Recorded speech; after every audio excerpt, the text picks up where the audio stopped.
¿Cómo ve el gobierno del presidente Gustavo Petro? Criticado por unos, otros lo defienden. ¿Usted cómo ve la gestión a propósito de los 3 años que ya lleva Gustavo Petro como presidente de Colombia? Yo creo que Petro ha sido el mejor presidente de la historia de Colombia. Y para demostrarlo no tengo que mostrar ni las cifras económicas que están bien, el dólar que está en 4.000 pesos, a pesar de que él lo recibió en 4.200 después de 4 años o de 3 años. Es increíble que sigamos con esa tasa. En términos reales, el peso colombiano ha ganado peso en la economía global. La inflación está en 4,86, el desempleo en 8,86. Es decir, no voy a hablar de las cifras económicas, que esas las conocen ustedes y saben que están bien. Lo que les voy a hablar es que este es el primer presidente que trabaja por la gente. Es el primer presidente que se dio una pela y se fue a un Congreso que es una mafia corrupta a tratar de pasar unas reformas no para joder a la gente, sino para ayudar a la gente. Eso no había pasado en Colombia. Por ejemplo, yo que estoy recorriendo el país, cuando uno llega a los pueblos, a las zonas rurales, encuentra un montón de campesinos. Esos campesinos están enfermos, no tienen pensión, y de pronto llegó un presidente que ni los conoce en algunos casos, y ese presidente está aprobando una reforma pensional para darle una pensión a esos abuelos que están en el campo. ¿Qué presidente había hecho eso en Colombia? Reforma laboral para mejorarle el salario a la gente. El salario en Colombia no alcanza. Y por eso es que el presidente está ganando puntos. Ya va para 40%. Más del 40% de la gente dice que va a votar esta consulta, porque es un presidente de la gente. Y yo quiero ser esa continuación, un presidente de la gente, que trabaje por la gente, que luche por la gente. Sí, Daniel, una de sus principales propuestas es cerrar el Congreso de la República. Yo quisiera preguntarle a usted cómo piensa cerrar el Congreso. Hoy en día la ley no permite que un presidente disuelva el Congreso, eso es propio de dictadores. Y en Colombia existe una democracia y una separación de poderes, y en las elecciones del 2026 se va a elegir el nuevo Congreso. Y usted ha dicho que si es elegido presidente, cierra el Congreso. ¿Cómo lo piensa cerrar? La primera pregunta que yo haría es si ese Congreso es un buen Congreso o un mal Congreso. Si ese Congreso está trabajando para los colombianos o está trabajando para los intereses de ellos mismos y de las mafias corruptas de este país. Y la respuesta es que ese Congreso está lleno de vicios, de tramposos y de mafiosos. Y en ese orden de ideas, uno dice, bueno, vamos a arreglar aquello del Congreso, o bajar el salario. No, eso no arregla nada. Ese Congreso hay que cerrarlo y hay que hacer un nuevo Congreso. Una democracia profunda, una mejor democracia. ¿Y cómo se hace eso? A través de una constituyente. Y sí se ha hecho. En Colombia ya se hizo en el año 91. En el año 91, el entonces presidente César Gaviria, con la constituyente, o la constituyente más bien, cerró ese Congreso y creó un nuevo Congreso, unas nuevas reglas que ahora hay que arreglar. Es decir, usted tramitaría, en caso de llegar a la presidencia, Daniel, usted tramitaría una constituyente, pero para poder tramitar esa constituyente, pues tiene que pasar por el Congreso. Se la tiene que Necesitaría el aprobar el Congreso. Congreso. Va a ser mi primer acto de gobierno. Mi primer acto de gobierno será un llamado a constituyente. Vamos a presentar en las elecciones de marzo algo que vamos a llamar la octava papeleta. Incluso yo estaba a punto de ponerle de movimiento a mi nombre la octava papeleta.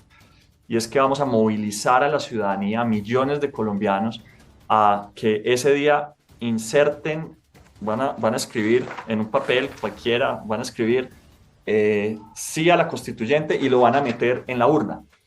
Vamos a pedir, como presidente voy a pedir que todos esos papeles sean contados, se van a contar, y como resultado de eso entonces le vamos a pedir con toda esa presión al Congreso de la República que apruebe el llamado constituyente. Luego el Pero llamado...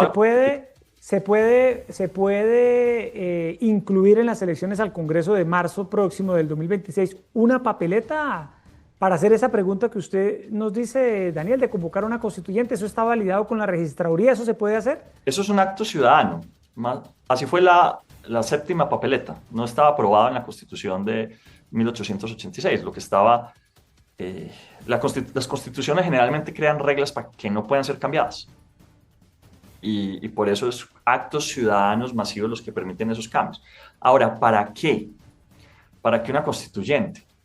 Para resolver un problema básico de nuestro país, y es que las reglas que constituyen hoy a Colombia están mal diseñadas. Por ejemplo, el Congreso hoy es quien elige a la Procuraduría y elige a la Contraloría y elige a los magistrados. Eso, si usted lo trata de cambiar por ley, resulta que el mismo Congreso lo tumba. Y si va a tratar de cambiar cómo operan los órganos de la justicia, las altas cortes, es las mismas cortes las que tumban el proceso. Es decir, estamos en un círculo vicioso que no deja avanzar este país. Pero además para resolverle problemas a la gente.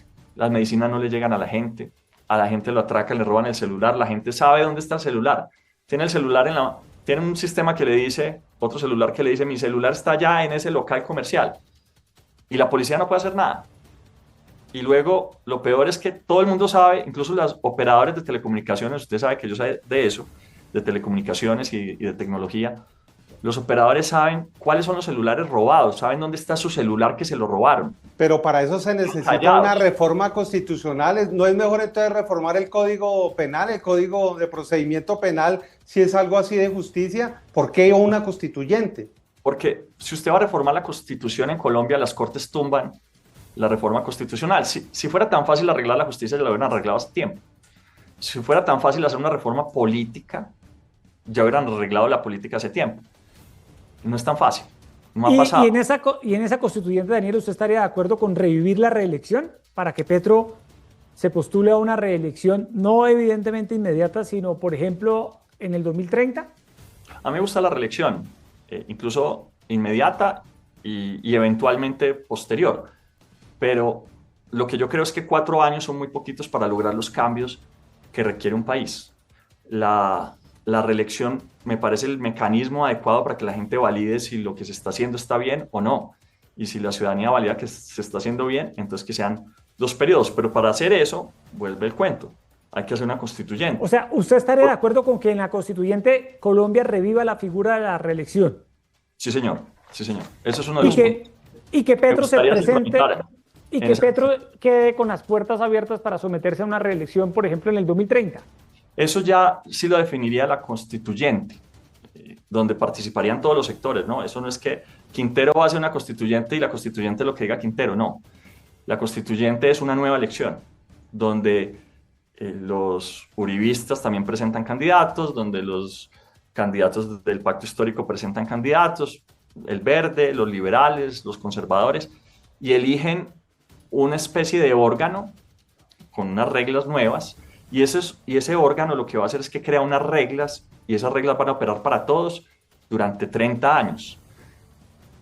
Cuando se hacen las constituyentes, se trata siempre de pensar cómo sería el mundo o cómo voy a ser tratado yo cuando sea oposición. Por eso termina creando reglas que son muy favorables a la democracia en general.